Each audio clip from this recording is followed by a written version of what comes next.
नमस्कार साथियों। जब भी हम किसी के यहाँ जाते हैं या फिर कोई सगा हमारा दोस्त संबंधी या पड़ोसी कोई हमारे घर आता है तो सबसे पहले जो हमारा शब्द होता है, हम उसके आवागमन जो हम करते हैं तो वो होता है चाय। क्योंकि हमारे संस्कृति में रच बस गई है, हम सदियों से ऐसा करते आ रहे हैं। तो देखिए, ये तो सबको पता चल गया है कि चाय एसिडिक होती है और ये हमारे शरीर में नुकसान करती है। लेकिन इसके ऑप्शन में कुछ लोग चाहते तो हैं कि ऑप्शन में हमें इसके क्या पिएं, क्योंकि उसकी लत लगी हुई है और हम उसको छोड़कर कुछ नई चीज़ें ट्राई करना चाहते हैं। तो इसके लिए आयुर्वेदिक चाय है जो आप प्रयोग कर सकते हैं। मैं पिछले 3-4 सालों से इस आयुर्वेदिक चाय को प्रयोग कर रहा हूं अपने आने जाने वालों के लिए, और अपने यार दोस्तों को मैं प्रीफर करता हूं। और बहुत से साथियों ने जिनको मैंने इस फार्मूला शेयर किया था वो बना बना के अपनी इस्तेमाल कर रहे हैं, इसके बहुत से अच्छे रिज़ल्ट आते हैं। तो इसी से प्रेरित होकर आज मैं ये वीडियो बना रहा हूँ, ताकि जो ये चाय हम बनाते हैं, जो आयुर्वेदिक चाय जो बनाते हैं लोग, आपने कई जगह देखे होंगे, तो उनमें क्या क्या चीज़ें डलती हैं, उनके मन में थोड़ा प्रश्न रहता होगा। तो आज इसी प्रश्न को हम क्लियर करते हैं कि आयुर्वेदिक चाय में क्या क्या औषधियाँ रहती हैं। ये सारी औषधियाँ आपको पंसारी के पास से मिल जाती हैं और बहुत ही थोड़े रुपए में आपसे कलेक्ट करके काफ़ी अच्छे दिन तक इसको चला सकते हैं। तो देखिए, देखते हैं कि कौन सी वो औषधियाँ हैं।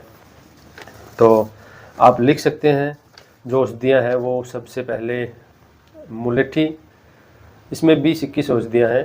तो सबसे पहले मुलेठी है, दालचीनी है, गुलाब के फूल है, हरी इलायची है, सौंठ है, सफ़ेद चंदन है, सौंफ, लाल चंदन है, ब्राह्मी है, शंख पुष्पी है, बनस्पा है, अर्जुन की छाल जो हार्ट के लिए बहुत अच्छी होती है, और तेज़ पत्ता, काली मिर्च, आज्ञा घास, कमल के फूल, कुलंजन, नागरमोथा, लौंग, जायफल और बड़ी इलायची। तो ये लगभग सारी 21 जड़ी बूटियाँ हैं। तो इन 21 जड़ी बूटियाँ ये आप मेरी स्क्रीन पर भी देख सकते हैं। जो जड़ी बूटियाँ सारी हैं मैंने टाइप करके लगा दी हैं, और ये सारी जड़ी बूटियाँ आप इकट्ठी लाके 50-50 ग्राम ले सकते हैं। और इन सबको कूट पीट कर, यानी कि मिक्सी में नहीं बनाना। सबसे बड़ी जो ध्यान रखने की बात है, यदि आप मिक्सी में बनाओगे, मैंने एक बार ट्राई किया था लेकिन उसका स्वाद बिल्कुल भी नहीं था। तो मैं हमेशा इसमें क्या करता हूँ, कूट पीट के ही इसको बनाता हूँ, तभी ये अच्छे से अपना असर दिखाती है। तो इसमें कुछ 20 जो जड़ी बूटियाँ हैं, 20-21, इसमें कुछ एक तो गर्म है और कुछ एक ठंडी। तो ऐसा कभी भी मत सोचिएगा कि ये हमें गर्मी करेगी या कोई नुकसान करेगी, क्योंकि ये सम बन जाती है।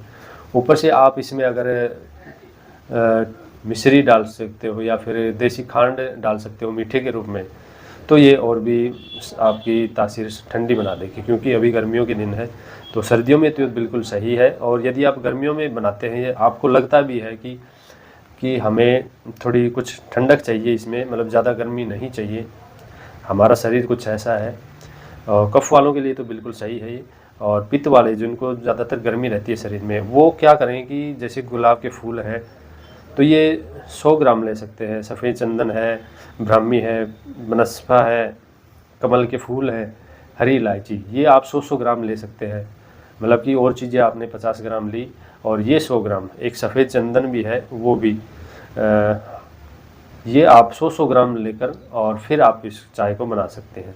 तो ये ज़्यादा मात्रा में तो ठंडगाई बन जाएगी और ज़्यादा ये आपको शरीर को नुकसान नहीं करेगी। बाकी इसके फ़ायदे बहुत सारे हैं, अनगिनत फ़ायदे हैं। सबसे बड़ा फ़ायदा तो आप जो एसिडिक चाय वाली है वो आप इसको छोड़ दोगे तो उसे बहुत सारी रिकवरी अपने आप होने लगेंगी। और ये जितनी भी जड़ी बूटियाँ हैं ये सारी आयुर्वेदिक औषधियाँ हैं, हमारे ग्रंथों में लिखी हुई हैं, और इनका कस आप लेते हो तो आपके शरीर में बहुत से अच्छे रिजल्ट आएंगे। मैं यानी कि गिना नहीं सकता, इतने अच्छे अच्छे आपको शरीर में लाभ मिलेंगे। इसको बनाना कैसे है, इसको बनाने के लिए आपको जैसे 1 गिलास पानी ले लिया और उसमें लगभग पौना चम्मच या फिर आधी चम्मच भी इसमें आपने अपने हिसाब से, क्योंकि गृहिणी अपने खुद सिस्टम से अपने खुद के हिसाब से भी बना सकती हैं, उनको सब पता होता है कितनी चाय पत्ती डालनी है। तो 1-2 कप बनाने हैं तो उस हिसाब से 1-2 चुटकी, और ज़्यादा बनाना है तो आधी चम्मच या 1 चम्मच तक भी ले सकते हैं। तो इसमें वो चम्मच डालने के बाद जब पानी आधा रह जाए लगभग, उसी वैसे ही जैसे हम चाय बनाते हैं वैसे ही आपको बनानी है। और जब वो बिल्कुल खोलता हुआ हो जाए तो उसमें दूध डाल देना है और फिर बाद में देसी खांड डाल देते हो तो बहुत अच्छा है। चीनी को इसमें प्रयोग मत करना, नहीं तो फिर वही गड़बड़ हो जाएगी। तो इस तरह से आप ये चाय बनाकर और अपने यार प्यारों को प्रीफर कर सकते हैं, और आप उस काली चाय को छोड़कर आप आयुर्वेदिक चाय को अपना सकते हैं अपने जीवन में। और फिर देखिए कितना आनंद आता है, आपका शरीर में जो भी रोग हैं वो धीरे धीरे समाप्त होने की ओर अग्रसर हो जाते हैं। तो इस तरह से ये चाय बनाइए और सबको पिलाइए। मेरा मकसद इस वीडियो को बनाने का सिर्फ यही था कि आप लोगों तक ये चाय की जो सामग्री है ये पहुंचाई जाए, जो जो इसमें डलती हैं। क्योंकि बहुत से लोग अगर मुझे बार बार कॉल करके अगर बताते भी हैं या ऑर्डर भी देते हैं तो भी मैं इतना कर नहीं पाता, और बहुत ही कम मात्रा में मैं बना पाता हूँ। तो इससे बेहतर होगा कि आप ही इसको बनाएं और प्रयोग में लाएं। आज के लिए इतना ही, धन्यवाद।